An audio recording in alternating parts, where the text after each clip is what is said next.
Hi everyone. I had a big wet tonight because I have mostly been napping today from not feeling too well, but I'm feeling mostly better now.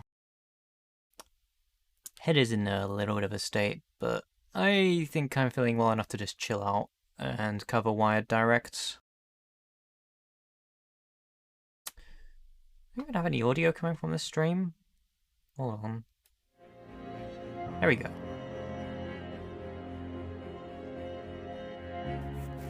So the Direct itself is not going to be starting until about 10 minutes. They say they're going to be having some new game announcements, so I'll be interested. I'm not really too familiar with Wired myself. I think they have published a few games that I know.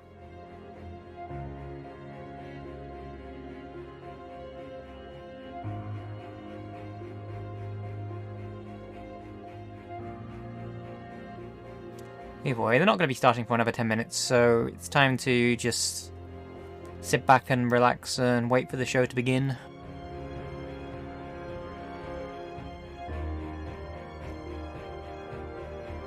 Just gonna give AV a poke, see where they are.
So I'm just going over the games that Wired Production have published.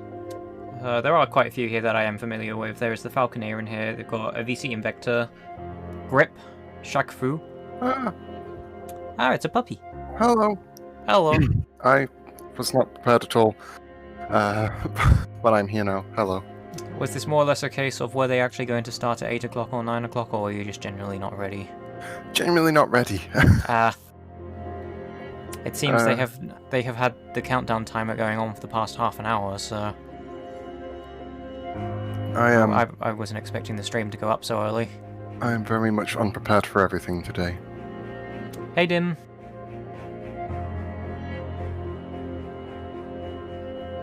So I was just going over what games Wired Production have actually published, and there's quite a few in there that I am familiar with myself. Mainly Grip Combat Racing and Shaq Fu.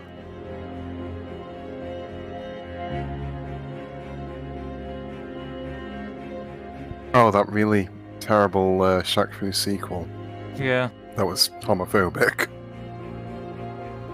I mean, those are the only two that I am familiar with. I guess I'm briefly familiar with the Falconeer as well. Yeah. And also a VC Invector, even though I've never played that, I know of it. I hear it's okay, to be honest. Even if you're not that big of a fan of Avicii.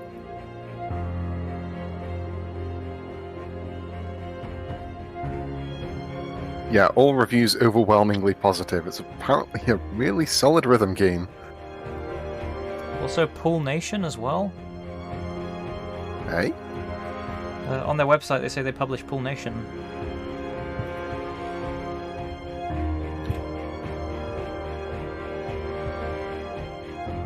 No, they don't.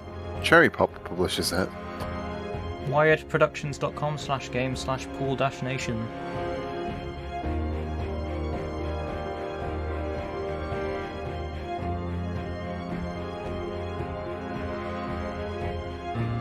They published the PS4 version. Ah, that makes more sense. Hey Shark.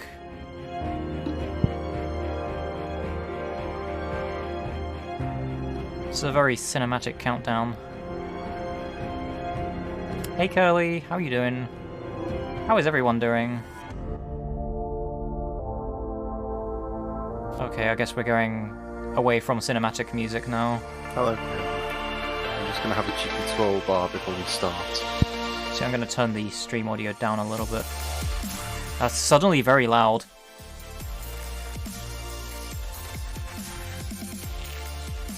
Actually, does this have closed captions? Let me just check.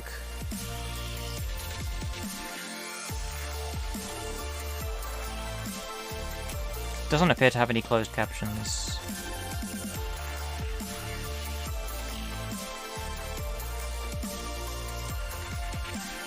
Well, hopefully they have closed captions on the stream itself.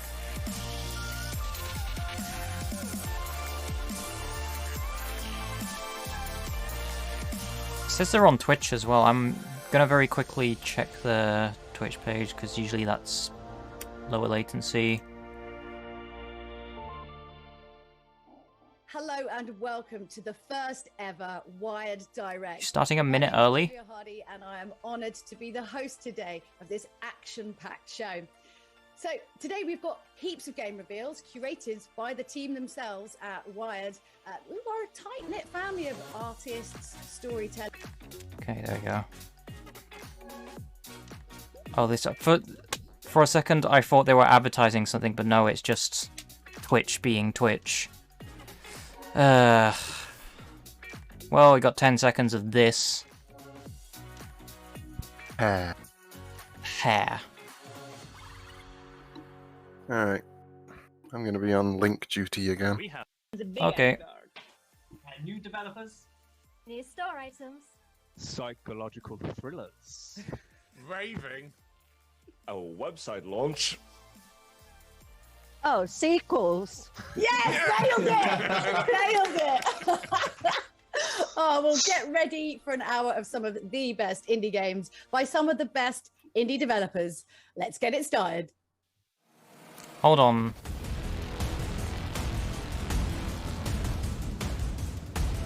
I think my uni lecture is in the Discord call.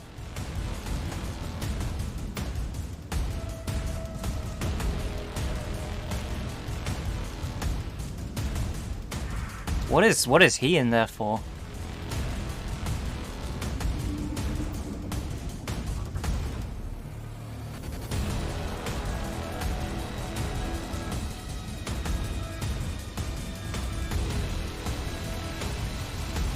So I guess we're back to heavily cinematic countdown music again.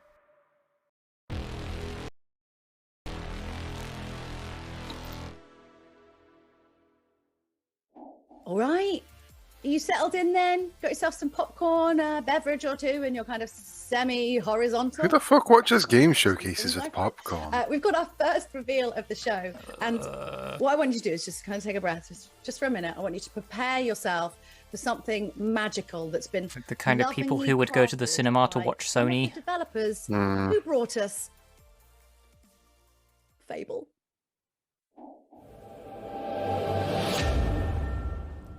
Please get a better logo, Wired. That's such a crap logo.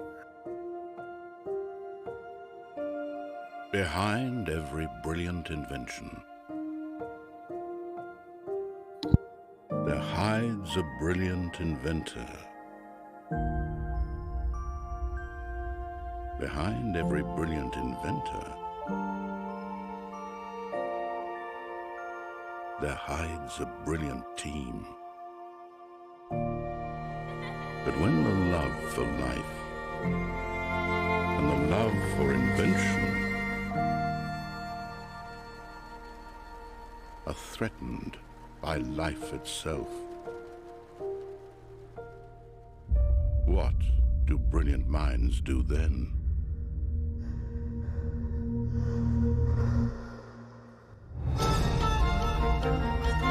Oh, it's a VR game. Whatever this is. Yeah.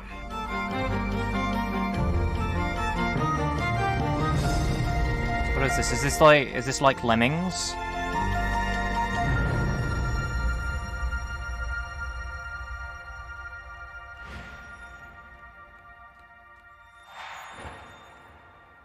Tin Hearts.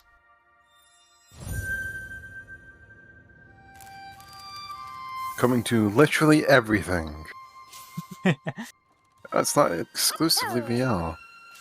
Yeah, it's on the Switch, and Steam, and Xbox One. That was your I still don't have the brand new Lemmings Tin set up in Hearts, this and scene, I'm but at very, least we very get the pleased Lemmings to be joined by noise. Kostas Zarifis of Rogue Sun, who's going to talk a little bit more about the game. I know you're going to be keen. Hey Kostas, how you doing? Good. How are you, Julia? Yeah, I'm really, really good. I'm so excited to talk about the game. I'm not going to lie. I suppose we should calm down, first of all, Julia. Let's talk about the trailer. So we've just seen it. Tell us in your own words, though, what is Tin Hearts all about? Sure. Tin Hearts is a rather genre-defying game, so we're very excited for everyone to come up with their own interpretation of what it is. For us at Rogue Sun, when we describe Tin Hearts, we like to say it's a mix between Lemmings and Charles Dickens' A Christmas Well, there you have it. Just like A Christmas Carol, it has a pretty So it's a engaging story. Fucking Lemmings clone then. Just say it's a Lemming. It's like Lemmings. Team 17 wasn't going to do Lemmings VR, so... If anyone's lived in a country where there's ants, I feel like this It's not game is genre-defining. fully naturalistic. It's not Right? how that Don't term step on that, though. behaves. One of the things that I find quite interesting about this, though, is you're kind of coming out on like a variety of different platforms, but also VR. So how do you go about, creating a game that works to the A mixture best of of a each of those game mechanic that platforms? already exists and a setting that already exists is not genre-defining. That's not how that so difficult. functions. Yeah, totally. I mean, for people who have been following the project for quite some time, the VR aspect of it is actually where the project started. So, we wanted to do something with a really kind of tiny sense of scale. When we were prototyping and experimenting, we discovered that there's something really magical about kind of, looking at things with a small sense of scale around you in VR. And we wanted to leverage that as much as possible. But, our DNA is very much, from kind of the Lionhead days, there's a lot of kind of storytelling in our DNA. And, as those kind of aspects started creeping in, What if Lemmings had a full story? We want to have really meaningful and fun gameplay, but also tell this tell this story, and we didn't want the platform or the input method to be an obstacle to that. We want as many people as possible to experience that.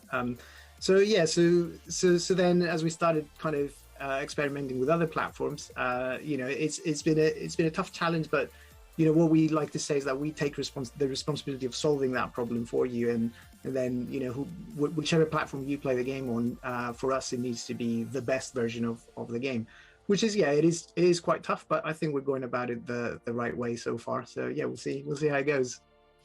It's actually quite refreshing to have someone say it's really quite difficult for a change, because most of the time I was like, yeah, it's fine, but actually, it's kind of nice. You sort of realize the gravity of the situation a little bit. So obviously, the game itself is, a puzzle game, by design, as well as having kind of this, huge kind of elaborate story in it. How do you go about the process of making puzzles for the game? And also, what's the kind of thing that people are going to find a little bit different about that in Tin Hearts? So there's a lot of passion about puzzle games in this studio. Actually. Oh. Oh, Twitch. One of the designers on the project, Twitch, please. This game was The Room by Five Proof Studios, just down the road from here. Which it sounds like you love and I do as well. So so good. I like to sort of point out some of the old kind of LucasArts games. I was literally going to say exactly the same thing. I was like, why does that chicken go on a pulley? Right, with the rubber ducky. And, it makes no sense. So we try to stay away from that sort of territory, and I like to call it sort of fair kind of puzzle design, so that you have that bit of challenge, but then when you have that aha moment, it's very rewarding and satisfying. And for me as well, I like to say we don't want to leave anyone behind. We want everyone to get to the end of that story, because it's quite the journey. It's sort of generation spanning. So the puzzle is not there to kind of be an obstacle for you. The puzzle is there to entertain you while you peel away the veneer of that cool story. Quite a few guys at Rogue Sun spent a long time at Lionhead. How would you say kind of working for that legendary developer has kind of helped your vision now? Like, what do you think you've brought forward from those Lionhead days? Yeah, I think sometimes we don't have an option to not bring forward stuff from that kind of background, which is great, right? We don't want to push that away. It is our legacy, and for me personally, and many on the team, we're so grateful for our time there. But I mean, even beyond the sort of visual and kind of aesthetic aspects, for me, the idea of Lionhead, which even 5 years, I think it was yesterday or the day before, was like 5 years since the closure of the studio, but that idea lives on, I think, not just within me and other studio founders who came from that studio. And I think the idea is to try different things and kind of take things in unexpected directions. I like also, how that kind of Britishness, I guess, as well. We're running over an interview, yet they have a counter to the next reveal in the bottom right. Does have a lot of as well.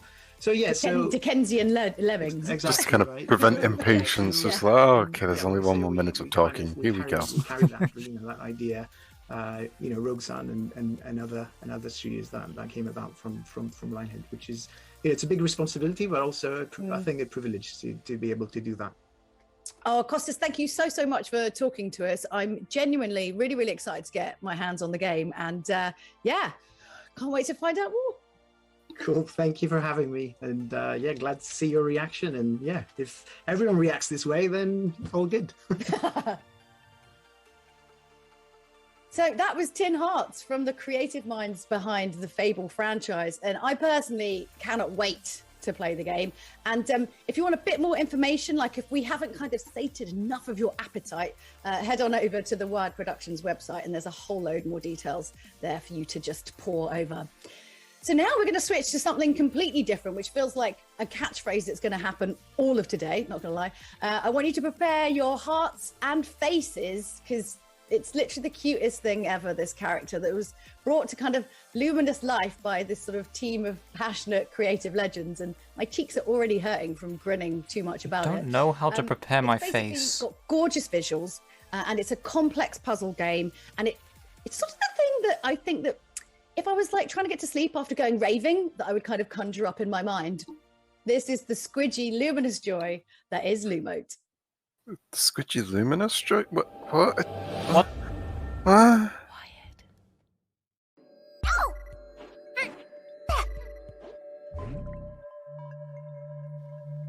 I didn't prepare my face enough. Arial font.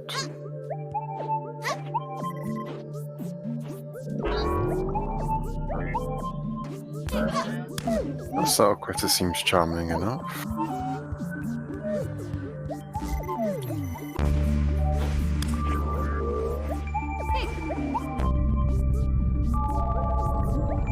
It's definitely a puzzle game. Seems pleasant. Yeah.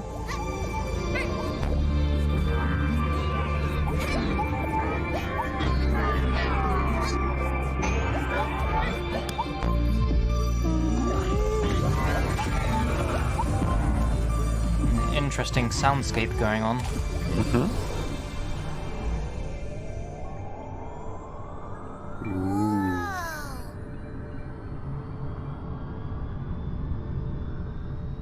Lumote. Oh my goodness, I absolutely loved that trailer. Let's find out a lot more from Michelle. I agree, it was a good trailer. Hi guys, welcome. How you doing? Hey, how's it going? Yeah, welcome, welcome. It's a stunning game, like stunning. It was out already in 2020, but then they took it off sale in November. Can you give us a lowdown though on Lumo? And worked with Wired to re-release it with new content and better performance. Super glowy. Okay, so it's a re-release. Yeah, you can't buy it anymore until they re-release it through Wired.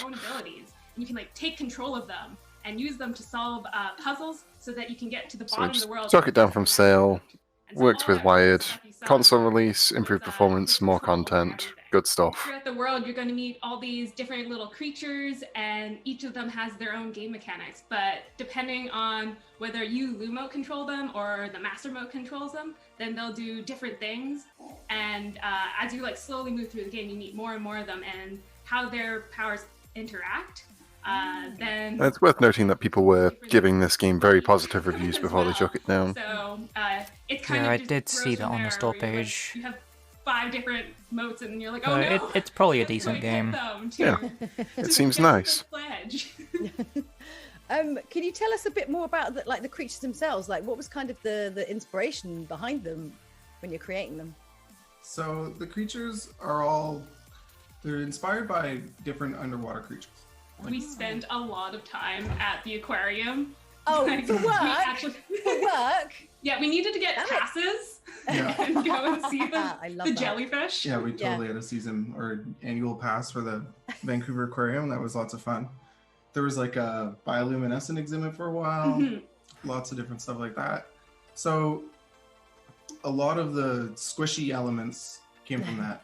Yeah. The original design for the art direction on Lumo was actually everything was supposed to be crystals. So we had this idea, we're all programmers and we can't really do art. So It's the guy who made like all this beautiful glowy stuff in the game. so we had a lot of, we were working with all these cubes and primitives and stuff from our original prototype, right? So from that, it was like, well, what if we have this like deep sea underwater crystal world where all these like living crystals? And it didn't translate very well. People are like, oh, it's just like a bunch of crystals, bejeweled, whatever, it doesn't matter. And it was really hard to identify with. So we started exploring, well, what else is in deep sea caves and stuff. And obviously there's real meaty, squishy things down there, not these like fake living crystal things. So we kind of just mushed the two together. So there's like a little glass thing with like a squishy thing inside. I feel like you've learned a lot from being at the aquarium. We've got some squishy stuff, like we chucked some crystals in there. Yeah, it glows. So if I Looks heard that cool. right, Really, that's all you need a to know. programmer Is it fun? doing Cool. Is it fun? a Does it programmer look- doing art design. You mentioned a little bit, you sort of alluded to trying to get to the bottom of this world, but like what's at the bottom? Do I want to get there? I don't know if I want to get there. You do want to get there. Do I But I though? can't tell you what's down there. At the start, you're in the first room is blue because as the first room's red, and then as soon as you get through the first checkpoint, it turns blue, and then every subsequent room as you solve it, you'll take over and it changes. Not saying it's necessarily a bad thing. I'm just saying like it's And then down. You can zoom out and also see your Art progress. design from the perspective of a Right, programmer okay, so who like, doesn't just because you've necessarily completed the rooms, whenever you see the do red in the distance, you're like, okay, that's somewhere I'm going to art. be going next. What's that? Oh, I like that. Yeah. That's a progress cool. bar built right into the game, right? Nice. No, that's really good because you always want to know where you're kind of going next. It's like always in a game, you're like, oh god, I feel like there's going to be something like terrible down So I'm around kind that corner. I can sense it. You can see through a window or something. I don't messing know. up my words there. It's not like programmers can't do art. Programming is an art Going form in forward, itself. I mean, Yeah. the master mode is not happy, and don't you want to do the things people tell you not to do? So always. you should Push the red button. Always. push the red button. Yeah. At the bottom. This is why audience participation doesn't work on me. I will naturally just not get involved. So I suppose the most important question to answer then next is when's the game coming out? Blue Mode is coming out this year, and that's all we can say right now. For real. For real. That's all right. Get it out when it's done. We just want it to be as amazing as it looks, and however long that takes, just do it. Do you know what I mean? It looks great. I'm very excited. I mean, basically, it's just how I assume if I was trying to get to sleep after being in a rave, you know, like trying to like calm myself down. That's kind of some of the visual things. Yeah, I would say We potentially. did definitely spend a lot of time in that glowy sort of space. Like, Did you go to raves as well as research? We really need to Weird kind of feeling I'm getting from this whole show, considering it's a showcase for this company's games, and they are doing this by way of performing interviews with the creators of the games they're publishing. Totally write that off. It's kind of, I don't know how to put it, I guess, but it's Aquarium parties. a little narcissistic, maybe. Best game for your writing off your tax deductions. Like if it was just a random company doing the showcase, then yeah, I'd understand it. But it feels weird to spend this amount of time interviewing the developers for the game that your company is publishing. I mean, the only reason you would be doing that is so they can share more information about the games. A But fresh look. Guess. Master is Dead. A game that I am very keen. I don't know if keen's the right word. I definitely want to know more about it. I don't know. If I keen is the think right word with for regards to describing this, I think it's brought to just you a by straight up Luca Dalco, showcase who would have we're gonna worked be talking better. to in just a Yeah. few minutes, and his phenomenal award-winning team at LKA, who brought you Town of Light, which you should definitely know, and if you don't, you should go back and check it out. They are the masters of intricate details and, you know, multi-layered storytelling. So I'm very keen. Okay, I'm keen. I'm keen to know more. Let's dim the lights, sit back, and just, I really think you need to just take a very, very deep breath for this one.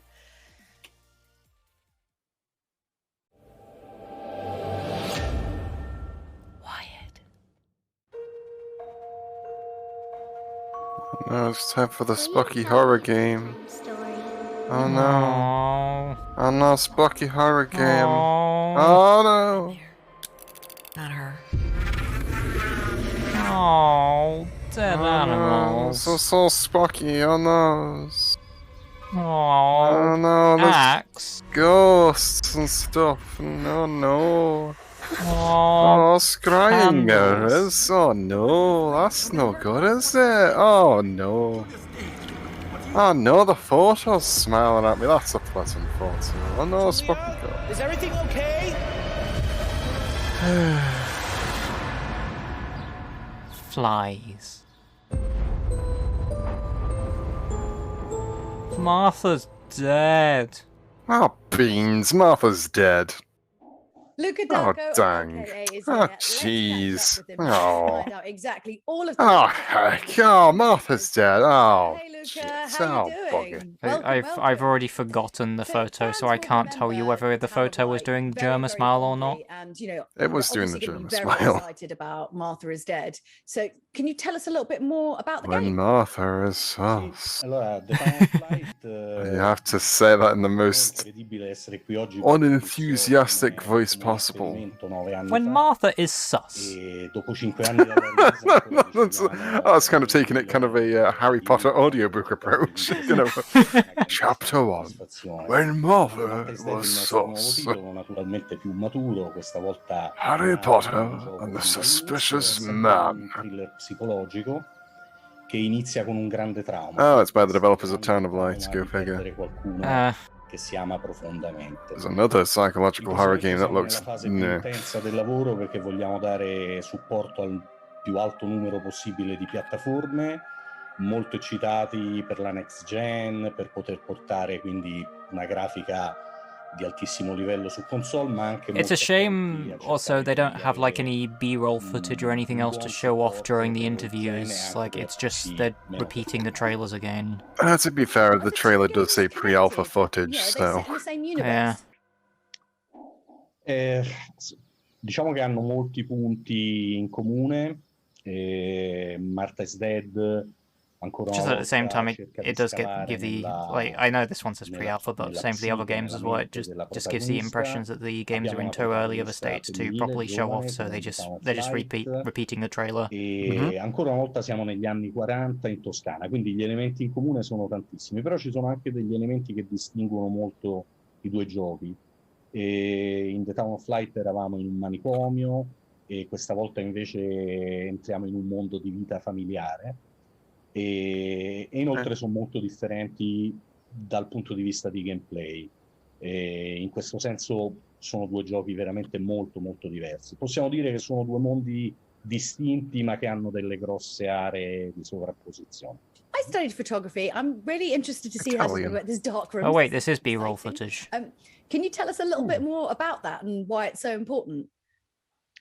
Certo, sì, la fotografia è un elemento molto importante nel gioco per due ragioni. La prima è che I go back on my words. La storyline principale e, andranno scattate delle foto per avanzare nella storia. Ora non posso naturalmente entrare nei dettagli, altrimenti rovinerei, ma anche l'abbiamo implementato anche per dare al giocatore uno strumento di piacere personale nello scoprire la fotografia come era negli anni 40 e per questo motivo abbiamo implementato un simulatore che non è un simulatore duro, è un simulatore light, perché in modo che sia comunque giocabile, abbia un'alta giocabilità, che però serve a far capire al giocatore le differenze, com'era la foto in quei tempi. Abbiamo introdotto tantissimi accessori per rendere varia l'esperienza e per permettere al giocatore It's not only a horror game, but we get to look into the world of dark room photography. Che lui vuole sia per il gioco, ripeto, che per il piacere di farlo.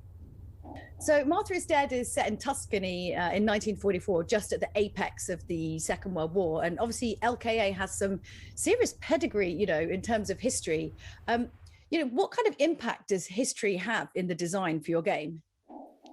Sì, sì, è vero. Noi ci piace molto avere a che fare con la realtà. Io trovo personalmente che spesso la realtà sia storica che gli ambienti reali abbiano un fascino enorme, a volte superiore a quello degli ambienti di fantasia, e a volte la realtà sa essere soprattutto più terribile e più crudele di quello che sa essere la fantasia. E a livello di design naturalmente influenza tantissimo lo sviluppo del gioco e poi a noi piace utilizzare l'ambiente anche per raccontare qualcosa, quindi il gioco è ambientato nella campagna toscana, sono ambienti molto belli, estivi, sole, natura e questo diciamo che è un po' lo specchio della gioventù della protagonista, però allo stesso momento ci sono delle ombre oscure che rovinano diciamo questa atmosfera e che sono le ombre che abbiamo anche all'interno della psiche della protagonista. So Martha is Dead looks stunning. I mean, I think we can all agree on that. And you've been very clear about everything that we're seeing is actually in game. How long has the game been in development and kind of what can you say about the research and technology behind it?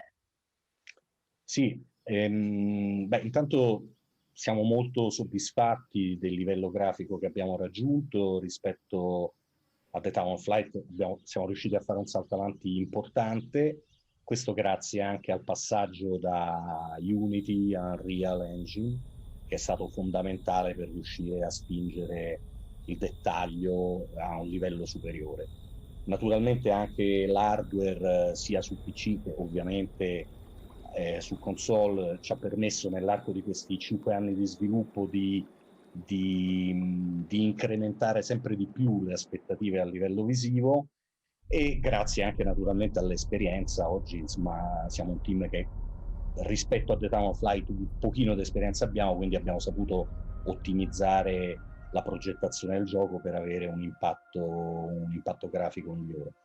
Diciamo che noi siamo un po' ossessionati dal dettaglio, nel senso che andiamo sempre ogni ambiente a lavorarlo, a rilavorarlo più volte, perché pensiamo che l'insieme di piccoli dettagli che potrebbero sfuggire ad una prima occhiata restituiscano poi quel senso di reale che credo e spero noi si riesca a rendere, soprattutto perché noi lavoriamo nel nostro ambiente. Regardless of this being a horror game, I do very much appreciate the amount of detail they put into the environment work. E darmi un'occhiata in giro, perché effettivamente sono proprio le nostre zone, It's quelle very che sono pretty. rappresentate nel gioco. Oh, well, thank you so much for talking to us, Luca. It looks beautiful. I can't wait to play it, and we'll see you very soon. Thank you so much. Grazie a te. Keeping up? Well, there's still a little ways to go, but we thought we'd just interject with a little special interlude for you all. So today, Wired are changing things up to announce Black Label, which is created to celebrate the work of the Wired family of developers new and old. Black Label will feature the best of the past and future releases, each limited to 2,000 copies worldwide. Let's take a look. Oh, are they doing a limited run thing?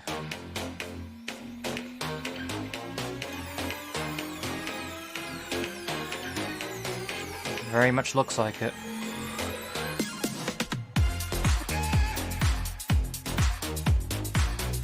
Yeah, that figures.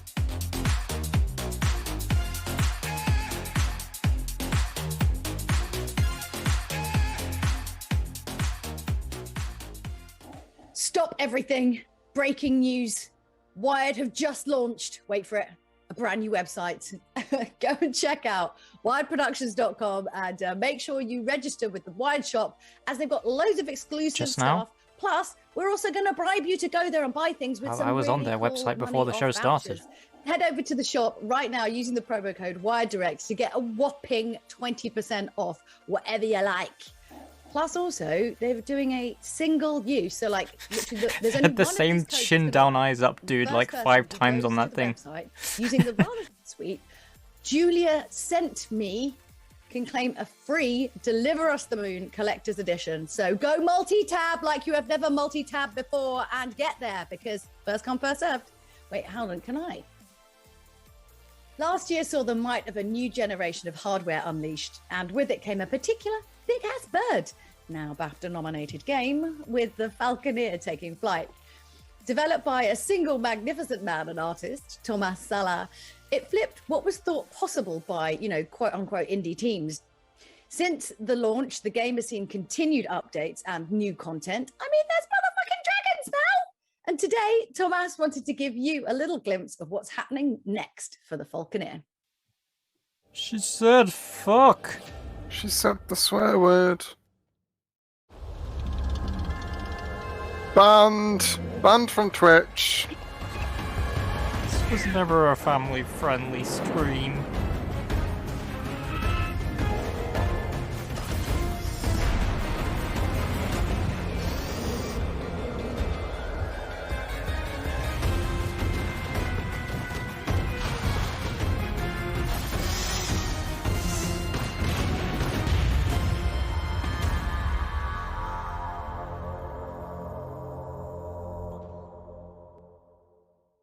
Hey, Thomas, how you doing? I'm excellent. Glad to be Oh, here. Brilliant, brilliant. So we just saw some He fantastic very new much looks content like for the he's Falconeer. excellent. So first things first, when can He we get looks our like hands on he's it? like, do you know those cartoons where a scientist dude is working on something and then it blows up on his face and all of his hair is like blown back? He looks like that. But it should be propagating to In whatever very much servers you're words, on, and, excellent. If you've got the Falconeer, you should now have the new content ready to go. So not only is this new content free, it's available now, which is obviously amazing, but like tell us a little bit more about it. Like, what are we going to be doing? Well, one of the things, if you play the Falconeer, what happens is that if you go aggro on one of your allies or just a trader, you start shooting around, you'll be turned into a pirate or a criminal and you'll get haunted. But that's actually all there is. It's just you get hunted until you die, and there's no proper pathway for being a pirate in this world, which I always thought is a bit of a shame. And that's something I've been working to correct in this update, in this content. So now there is a way to become a pirate. There is a pirate town to visit. It's on top a giant turtle. And you'll get to do piratey things. So fly around, take down traders, take their loot, sell it, get wanted, bribe local officials to not be wanted if you want to get back into polite society. So that's one part of it. That's why it's called The Lost, because then everybody who's not, is I'm the fine lost with in more this world. pirate stuff in video games. So you get to do that, and there's quite a bit of new mechanics that comes with that. There's legendary aces you get to fight. So these are high-level sort of enemies that are spec'd similar to the player, who also shoots rockets, by the way. So there's quite a nice selection of new stuff. Oh, it sounds cool. And actually, even later this year, we're going to get even more Falconeer goodness with the Edge of the World. So what does this particular expansion involve, and kind of what will the player be doing? Well, the Edge of the World, well, the name sort of implies it. We have a very fixed map. We and the players. The Falconeer has a very fixed world map. And one of the ideas was I wanted to do two things. So first of all, I wanted to add stories which aren't the main storyline. So I have little side quests, little adventures that sort of flesh out the world a little bit more. So there's going to be that, and those will lead to places which are on the boundaries of the world map. So we're going to see the world map just go from this, zoom out a little bit, and find places which are on the periphery of the civilized world, so to speak. Insofar anything is civilized. So you recently nominated for a BAFTA Games Award. That's got to feel pretty awesome. Like, I mean, not to put words in your mouth, but it must be awesome, right? I'm never going to get a BAFTA. That must be pretty cool. it is really. It's quite bloody cool. I can't. Yes. It's pretty amazing. So it's yeah. Did you tell people? Who did you phone? I would have called up everyone I went to school with and been like, you know what? I did put it in my Twitter bio. Well, actually, local television came by, gave a little interview, and I watched it back, and I was horrified because I just looked like a furry sheepdog on television. And then someone on Twitter said, a BAFTA nominated furry sheepdog, and I went, yeah. Yeah. You can be anything as long as you have BAFTA nominated in front of it. It makes fine, right? Yeah, BAFTA nominated cakes. It's excellent. Yes, everything's great. It's not just BAFTA nominated, but he found himself his own persona. Good job. I'm not. Don't bring this up. When can I be a BAFTA nominated raccoon? Do best hair. They don't. Yeah. I'll eventually get Raccoon Game in the wild, and it will cover the whole of the BAFTAs. Such a special niche type of thing. Everywhere. That is quite. I will literally just put the BAFTAs in the game. Thank you so much for joining us. And you have to. Just say like it's a part of the game, and you have to give out a BAFTA to yourself, a raccoon, and it's just and you can say BAFTA nominated within the game. The game is just called BAFTA nominated raccoon. Players push their tiny troops through their paces to victory. Prepare to take on massive global battles and daring missions beyond enemy lines. Buckle up, soldier. It's time to take on and answer the call of duty and smash onto the battlefield. This person really wants to be Mel Gilderoy Supervillains are from causing global Bake chaos. Off. So shoot up, soldiers. It's time to answer the call of duty. Rock and roll. Oh God. Eat my dirt. Stay frosty. This is very B-game PS1 vibes. Yeah. Either that or phone game vibes. That too. They sounded like worms. Now, after that news, we need to find out a little bit more, right? Let's bring in Kevin Leathers, lead producer at Wired Productions. Kevin Leathers. Hey, Kevin, how you doing? I'm fine. What a name! Yeah, I'm really good. Excited to be talking about Tiny Troopers. I distinctly Mr. remember this game before, and Leathers. it's been really interesting to find out. Obviously there's 25, million players and like a really super engaged community. So obviously that was kind of before. Like, what's the kind of journey from then to now? Like, how have we got to this point? Well, as I say, there's a huge community for Tiny Troopers, which is something that we've really wanted to grow, really wanted to bring to everyone. When did this game come out? Since the first game back in 2012, Tiny Troopers. 2012? I was going to look it up, but there you go. Answering questions for me. All the way up to bringing the Xbox and Switch, and it's been an exciting journey, and we're hoping to bring it further, bring it more, bring it bigger, bring it more exciting. Well, I guess that explains the art direction, considering 2012 was around the time that the App Store was being flooded with those kind of Tell us things. sort of like how this collaboration came about, and what can they bring to the franchise? Well, Epiphany have been working with us on Tiny Troopers for quite a few years now, and they have helped us make additional content for Joint Tops, as well as doing the Xbox and the Switch versions.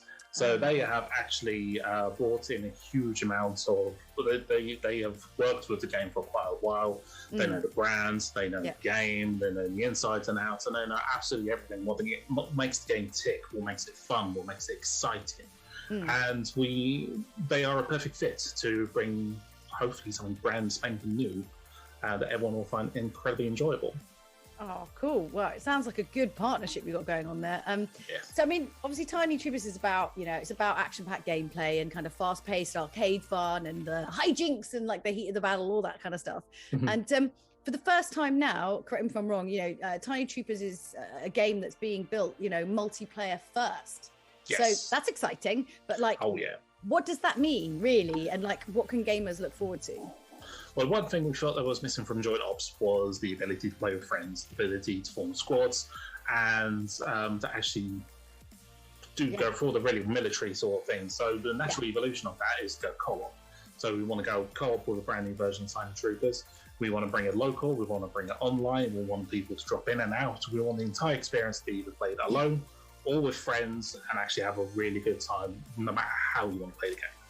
I mean, looking at these screenshots, these very much look like it could have originally been a PlayStation 1 title if you were to have done that. At the moment, nothing. We can't go outside. We want to be safe, play more video games, right?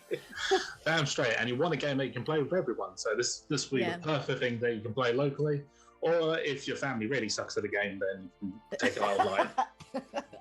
I mean, we're not talking about Call of Duty here. We are talking about a kind of instantly accessible game, surrounded, and encased kind of in humor and fun. Can you tell us a little bit more about that kind of fun side to it? Well, that's the thing about it. With games such as Call of Duty, it's seriousness, it's gruff men doing gruff things, firing gruff guns, if guns are gruff. This is the main thing, is the game is accessible, it's fun, it's exciting, it's colourful, it's everything you want it to be, and it's everything that you can easily pick up, go, I know what I'm doing, I'm going to shoot some things with the soldiers, and that's it, straight into it. And that's the main thing we want to go for. This is not a hero sort of thing where the hero is taking on legions of enemies because that's what he does. This is about little tiny soldiers, it's in the name. Going through different theatres of war, but showing that war treats their soldiers as disposable commodities as well. But doing it in a fun way and thus entirely defeating the point and not showing that or conveying it properly at all. What? You can't have both. You can't have a game that shows how war is shit and then make it fun. That's no. Why did you do That's that? not how. What? Have you played Cannon Fodder, man? Probably force that a bit more, really, as well. But it will still be a fun experience. And it'll be one of those games where you can play with people locally as well, but everything you do singly or with a team, all works together as well. So no matter how Cannon Fodder, don't go the cutesy way, for fuck's sake. From the squad, eject them from the squad. Just chuck them out of the room and then just carry on. I'm going to go back and play Worms. Great advice. Yeah, I shall take I'll just forward. play Worms. Well, look, thank you so much. Fancy playing Worms after this. And we'll see you soon. Thank you. Thank you very much. Space. The Final Frontier. Well, no, Trademarked. the team at Kaioken Interactive, it was kind of just the beginning. First releasing Deliver Us the Moon in 2018 through early access, the developers teamed up with Wired to finish the project and launch it on consoles. And after receiving critical acclaim with Wired support, they reached for the stars and found RTX. The PC version of Deliver Us the Moon showed us what was achievable with technology and how indie storytellers could also be trendsetters, being one of the first titles to fully embrace the technology and become a key partner with NVIDIA. Well, who stood as gold? There's a lot that's And the team achievable have with been working hard technology. on delivering the ultimate payload. Let's see what they've been up to. I was gonna say, like, that's not impressive. That's just making a video game.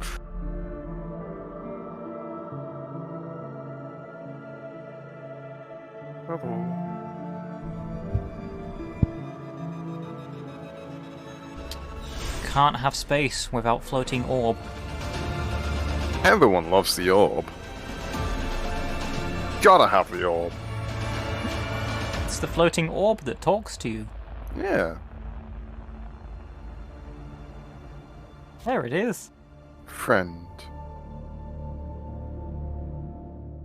Remember 2018, where you could go outside and be in the proximity of other people and brush past them. Do that in without 2019 shooting too. really evil Yeah. That's 2019 as well. What happened to 2019? release of the We just Nintendo write off 2019 entirely and didn't have it. Just went 2018, 2020. legendary Smash Brothers. If so, why? Why did we do it like that? Hiro Sakurai, who praised its addictive gameplay. I think they're still waiting for that invitation as into Smash, maybe. Sakurai-san. Anyway, since then, Nosebleed have been hard at work on their next masterpiece. It's time to head back to 1993 and head down to the arcade for a very, very literal rags to riches adventure.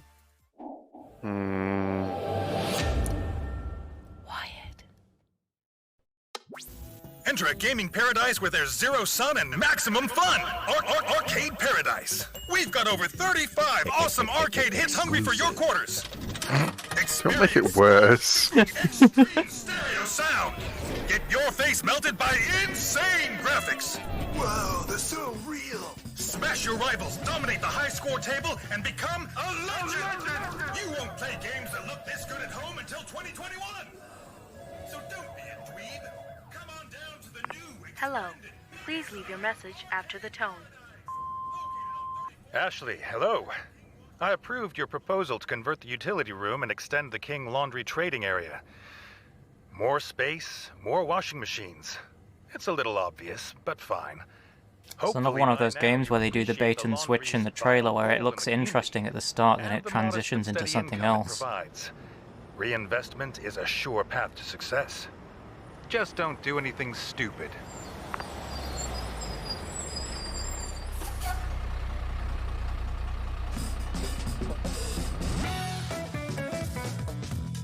No, that wasn't a bait and switch.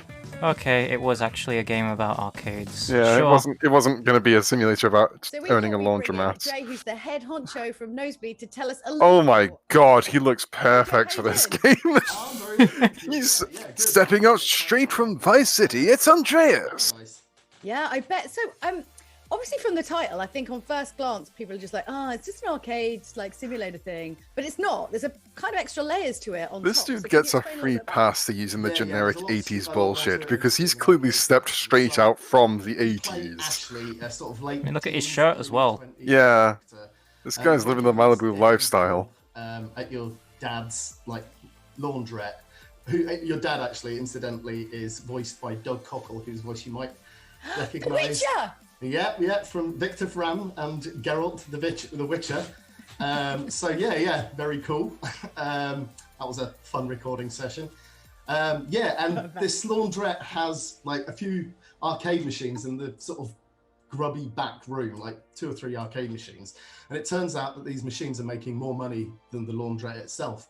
So basically, your raison d'etre is to turn this laundrette into this huge paradise of arcade games, basically.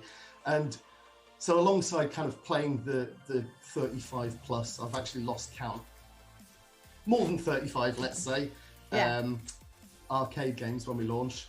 You'll also be doing a whole bunch of other stuff like these kind of crappy dead-end jobs, picking up litter, unclogging toilets, that sort of stuff. But we've tried to make everything really gamey and tactile. So yeah, there's a lot more to it. There's a kind of storyline. There's this kind of sense of proper progression, and it's very much a nosebleed game, let's say. I mean, after Vostok Inc., obviously, Arcade Paradise is your second game with Wild Productions. So does it kind of feel like, you're getting the band back together? Oh, Vostok Inc. That was the last game, the idle game. I mean, with Vostok, that figures. I mean, definitely. With Vostok, our previous game with Wired, they basically helped us get an existing title onto Nintendo Switch. It was already a finished game by the time we kind of got with Wired. With Arcade Paradise, they've been there right from the very start. In actual fact, the seed of an idea came Seems from cute. At a shop, Yeah. and those things were still. I think I could probably be down with it. But So I don't understand what that is. Outside with people around me? Yeah, No exactly. idea. There's a link. But in all honesty, it's been really good. I mean, they've given us total creative freedom, and it's Nice. been really good to have like a second opinions and people to kind of bounce They have a ideas page. off of. Yeah, they just And also straight up got a really good Steam to sale have a page. publisher that we can kind of lean Neat. on when we would like specific things that we might not be able to do ourselves. So, for example, getting Doug to be my dad. Oh, that's so wholesome. Yeah, it's been really good. It's been Does kind of spoil what's coming up next, but game making as well. It's really nice. oh, does it? So, I don't know. Yeah, definitely the back. I can't tell if this is being actively updated or not. It's like getting into the studio and doing the proper the big Sophomore album. Yeah. The page looks like it's been very quickly So put you call it together. Arcade So Paradise, but like, if I'm having to clean toilets, this is not really selling the dream of an Arcade Paradise. I'm sure there's a reason, but also I want to know when to out. So if you could answer those two questions, that would be useful. Thanks. Yeah, sure. yeah, at the top of the page it says just announced. So I think it is being actively updated. Paradise for gamers who like arcade games and other types of games. We've also all really had crappy dead-end jobs, I think, and part of the game is about breaking out of that kind of crappy dead-end job. There's a specific reason for the name actually that's kind of quite heavily linked with the story. But we'll leave that for players to discover. Right. But yeah, like all of our games, we want this one to be kind of really generous. So when you buy it, you're not just buying one thing; you're buying like a really big, generous kind of package. And like all our games as well, have that I'll just play for 10 minutes and then 3 hours later you're like, whoa, what's happened to the time? And getting that right takes time, but I'm pleased to say it'll be this year, so 2021. Where's my hover car? I know. 2021, I want a hover car. This futuristic He really has come utopia is straight from the rubbish. 80s. Yeah. It's rubbish. They didn't just tell us it was going to be watching Netflix until we get wispy beards. He time traveled to the time where he thought we would have hover cars by now. I've not had a haircut since lockdown, and this is like my You're fully going for it. lockdown hair. Yeah, I good. did have a big beard as well, but I've decided to trim it for this. Well, you're on a good stead and good footing when your hair can grow into your beard. You can comb it through almost, like that, to make one giant one. So obviously we saw a teaser for what looked like, a Vostok Inc. sequel, basically, in the run-up to today's event. Can you tell us a little bit more about this? And are we going to see any more of Jimmy Goldman, maybe? Yeah. So Vostok 2093 is a direct sequel to Vostok 2084, which, if you played Vostok Inc., is one of the kind of unlockable games in that. So it's very much a souped-up version of that top-down shooter with kind of, again, its own progress systems. It kind of loads more weapons and this, that, and the other. So yeah, it's definitely a nod to the Vostok fans. To the Vostok fans out there. As for Jimmy, all the Nosebleed games take place in the same universe. So who knows? Wink. Who knows? Well, alluding. There we go. I love it. Well, look, Jay, thank you so much for joining us. It's a real pleasure to hear more about this kind of. I'm getting this kind of Archer-esque vibe. The whole laundromat, going. Maybe you didn't watch Archer, but you go into. I'll be honest. You're not. So basically, their spy place is hidden within a laundrette. That was the first thing I thought of. So yeah, maybe Archer crossover. To be honest, it reminds me of one of the arcades that my brother. So I've got an older brother, and he took me to this arcade when I was at school, and it was like the back of this video shop, and there were 6 arcades in there, including RoboCop, and it was just grubby and grim. but like that's where you start. It's just this back room. It's got no wallpaper. It's just like, you know, bare lights and like concrete walls and like 3 arcade machines, and then, you know, it grows out into like this fully neon, beautiful, nicely lit kind of place that's your own. Oh, so, so you were lucky. Most of us just had like a Street Fighter thing and like a chip shop or cab office or something near us. So that was it. That was the arcade. We didn't have Street Fighter. They had, what I remember is Rolling Thunder, RoboCop, and they had like, I think they had one Astro Cab maybe. Yeah. With some, I think it was probably a Japanese ROM as well, if I remember right. But yeah, this is where the game's inspiration comes from. These like hazy memories of the early 90s for me being like, right, I'll not have my lunch. I'll just use my lunch money to, you know, play RoboCop for like 30 seconds. Okay, I've got one final question, which is totally off script, but I'm going to ask you it anyway, right? Okay, if I could say, like, right now, I can put any arcade cabinet in your house, you can have it. What would you have? Ooh, well, we've got an money, no object. We've got an arcade machine in the office that has got Windjammers on it, and Windjammers is probably good choice. The most Hell yeah. game in the office. But given we Love some Windjammers. it'd have to be like one of the totally ridiculous like sit-in cabinets, like G-Lock. You know, remember the Sega one? Oh hell yeah!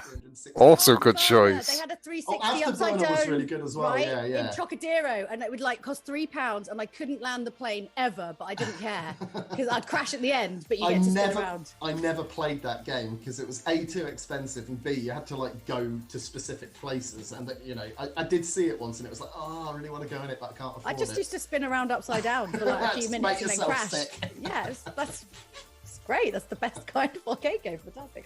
Oh, well, look, Trey, thank you so much for chatting to us. Right, I trust him to deliver a good product. He's got the look, he's got the style, he's got the good taste in arcade games. I trust him. Wired Direct. Thank you so Oh, much. that's it? Who am I Oh. kidding? There is always one more thing. Cue the video. Okay. It's been an hour almost. So. Yeah, that's true. It's mostly been interviews. Wifey.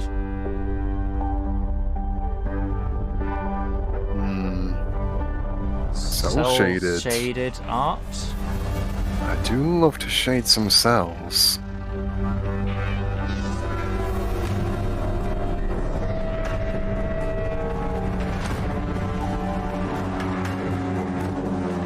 This looks like a Telltale thing.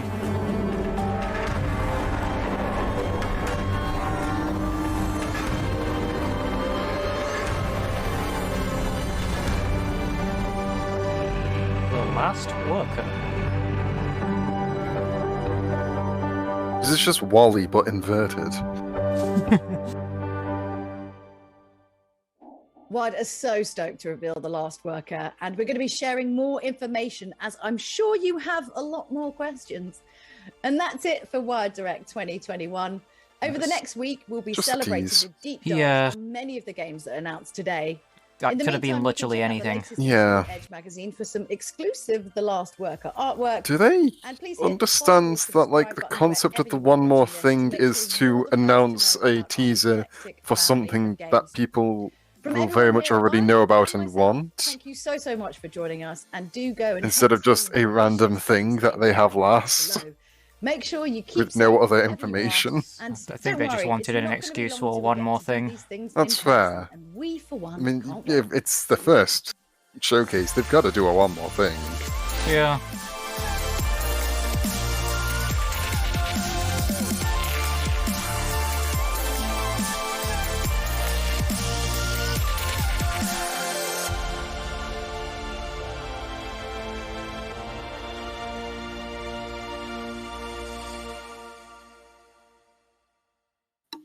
There we It's go. mostly a few games and a few interviews, I guess. Good stream thumbnail we got there. It was alright. There's a Yeah. couple of interesting games in there.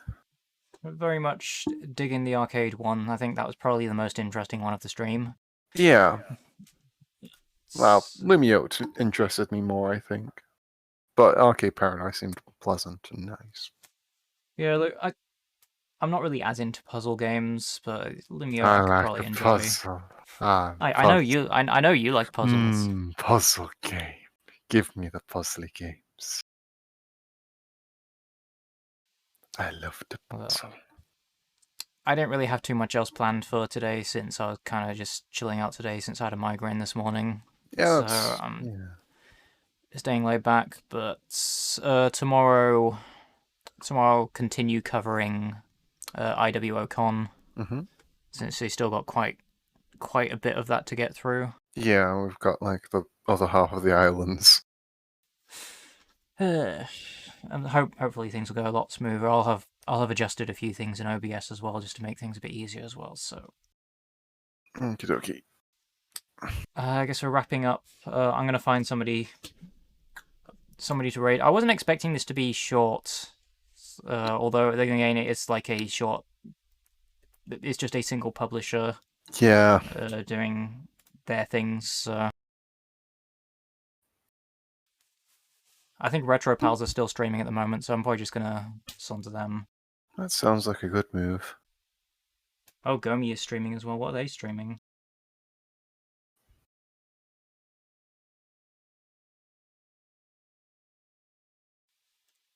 I have no idea what this thing is that they're streaming. You know what? I'm gonna pass everyone on to Gomi because I like Gomi. They're good friends. So have a lovely evening and good night. It's only 9 o'clock. It's not really that late. But I'll say good night. It's probably later for some of you.